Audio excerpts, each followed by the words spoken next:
出現之前，都唔係之前啊，其實係差唔多嘅時候出現嘅。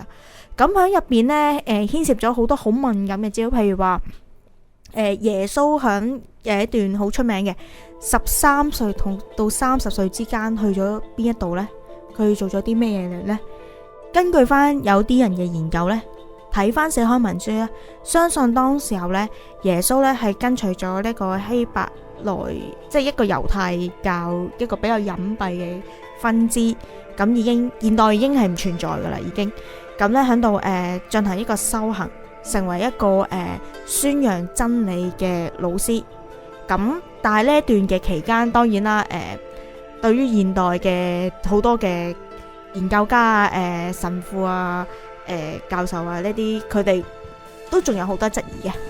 咁呢個死海文書到而家呢，仍然係充滿住呢個疑問啦。因為你見到到而家教宗好多嘢都唔願意去講入邊嘅內文嘅內容係啲咩嘢嘅。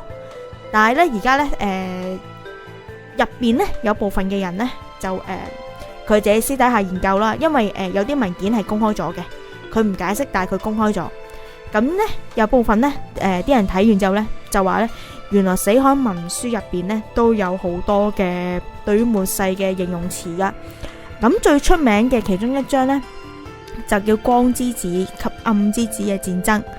佢嗰陣時呢，死海文書就形容啦，人類喺末日嗰陣時呢會經歷咗40年嘅戰爭，頭嗰5年呢將會係一個安靜期，之後6年呢就係戰爭嘅準備期，然後呢就開始29年近類似默示錄式嘅戰爭。呢29年嘅戰爭呢，統稱為復仇之日或者係神之戰爭嘅。咁其實呢段戰爭呢，都唔可以話係好一帆風順嘅。咁係講緊呢，神之子同埋暗之子呢，各自召集佢哋嘅軍隊啦，然後喺荒野入邊呢，正式開始佢哋嘅戰爭。縱然係29年咁長時間啦，仍然大家都係喺一個拉鋸戰。分別暗之子同光之子呢，都係各勝3場，去到最後嗰一場，亦都係第7場嘅戰爭。因為得到神嘅眷顧，令到光之子得到勝利。當佢得到勝利之後，光嘅軍團呢就開始向南方面啦，然後向北、向東、向西北各方面宣戰，然後呢，所謂清除暗之子嘅餘黨啦，喺呢1年之內獲得到呢個世界。咁對於呢個，你可以話對於呢個猶太教嚟講，或者係天主教基督教嚟講，係充滿住呢個期待。因為喺呢度嚟講，雖然呢個戰爭期好慘烈，但係絕對可以令到呢個世界獲得呢個光嘅，或者神嘅預兆啦。咁喺死海文書嚟講，其實都會經歷過好多嘅時代嘅變遷嘅。咁包括住一個救世嘅時代啦，所謂要完結咗邪惡嘅時代啦，過去呢個贖罪嘅時代，然後先至到最後嘅義理嘅時代啦。咁我哋平均呢，通常而家啲人，我哋都相信我哋身處一個大難嘅時代，都其實幾淒慘噶。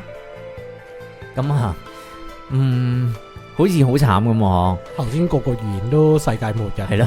其實末日預言都好，我唔知點解好多人係好中意末日預言嘅。係特別多噶，因為可能大家特別驚呢樣嘢啦。topic 嚟嘅呢啲。係咯。係。不過大家呢留意住啊，雖然話好多末世預言啦，但係大家都未解讀過，又或者未睇過原文，所以究竟係咪真係咁解呢？我諗真係要問翻個作者，或者如果真係有神嘅存在，要問個神先知啦。有人解讀錯，所以參考啦預言嘅嘢。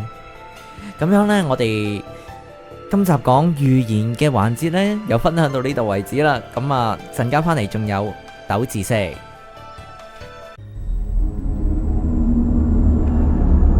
你準備好未啊？準備好，我哋就一齊翻入去異世界。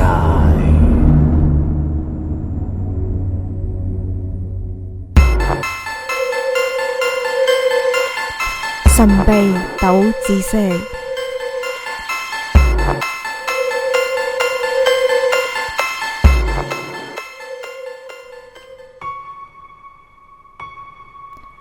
歡迎大家繼續收聽異世界之斗智勝。咁好啦，今集講嘅係咩呢？今集嘅斗知識呢，講嘅就係呢個聖經中最出名嘅禁果。咁呢，其實呢，響呢個大家所見嘅形象啊、圖畫啊，甚至乎口講呢，我哋都嗌呢個禁果呢做蘋果嘅。咁蘋果因為咁呢，仲得咗幾個名，包括咗呢個蛇果啦、禁果啊，各方面嘅名噶。但係其實呢，根據翻呢，最近有人研究啦，禁果其實有可能好大機會唔係一個蘋果，而係一隻香蕉。點解呢？因為其實呢，去翻睇翻研究聖經嘅原文啦，係古代嗰啲希伯來文呢，當時候呢，夏娃食嗰個禁果呢，根據聖經嘅形容，只不過係一個多肉嘅生果嚟嘅啫。咁點解會變成咁樣樣呢？咁後來因為呢，翻譯到拉丁文版本啦，啲人呢就將佢呢翻譯咗做一個樹木嘅果實啊，亦都叫喬木嘅果實啦。咁然後呢，去到後尾嗰陣時呢，啲人要做翻譯啦。咁翻譯到英文嗰陣時呢，冇理由用呢個名噶嘛。咁於是乎呢，佢哋就揀咗啲比較 common 見到嘅生果，就係蘋果啦。但係其實你回顧翻歷史同地理因素，當時候嘅地中海並唔盛產蘋果，甚至可以話好少見嘅。咁但係最多常見嘅係香蕉。其實香蕉呢係好重要嘅，甚至乎呢係影響到而家嘅世界經濟，所以絕對有可能食禁果唔係蘋果而係香蕉喎。哇！原來大家講咗咁耐。揸住嗰個蘋果喺啲畫度見開嘅蘋果，原來唔係禁果。大家其實應該喺啲畫度見到夏娃係揸住一條蕉嘅話，呢個效果其實幾震撼啊！我相信幾搞笑。咁樣我哋嚟到呢個時間，又作出我哋今集最後一個最重要嘅預言啦。好，今日我都係預言家，我預言下個星期大家翻嚟聽異世界嘅時候，我哋嘅節目內容係煉金術。煉金術可以煉到黃金啊，煉到啲乜嘢啊？煉到定煉唔到啊？